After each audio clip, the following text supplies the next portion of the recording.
Jerry and Marge Go Large, it was like a palate cleanser. It was a breath mint. It was something that will make you feel better afterward than when you started watching the movie. And coming right out of COVID and the restrictions that we all felt, I wanted to feel better. I wanted to feel a sense of community. And this movie helped and did that for me, and I think it'll do it for audiences.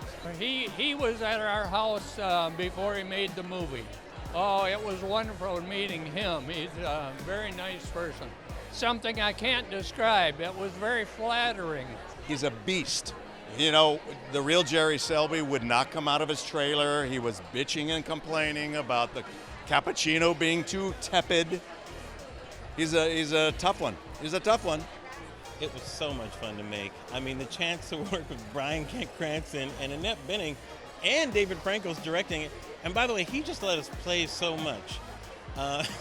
So you look forward to going to set every day. It was loads of fun. And hopefully, and I think it does, it comes out on the screen, and I think the audience will enjoy it because of that. Yeah. There is a scene where Marge, Annette, she's like really a little going overboard with her excitement. She's like, go big or stay home, like that. And my character's saying, stop it. Said, what is wrong with you?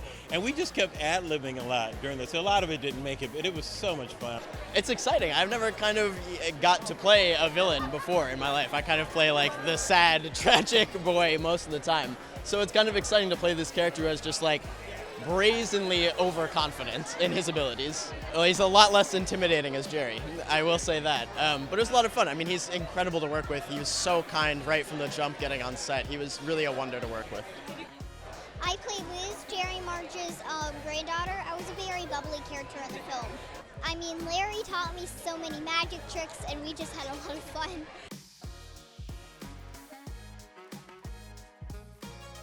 The first thing I would buy, I would invest first of all, I would put most of my money in getting rid of monkeypox, because I don't know what's happening. This whole monkeypox thing, I mean, and then the rest, I don't know. Maybe get, you know what, I need a drip game. I think I need to get some drip going. Honestly, I would probably do something similar. I would want to reinvest it in my own community. You know, I don't think anyone needs that much money in the world. I'd buy you, what would you do? What would you like? I'd buy you a brand new microphone holder.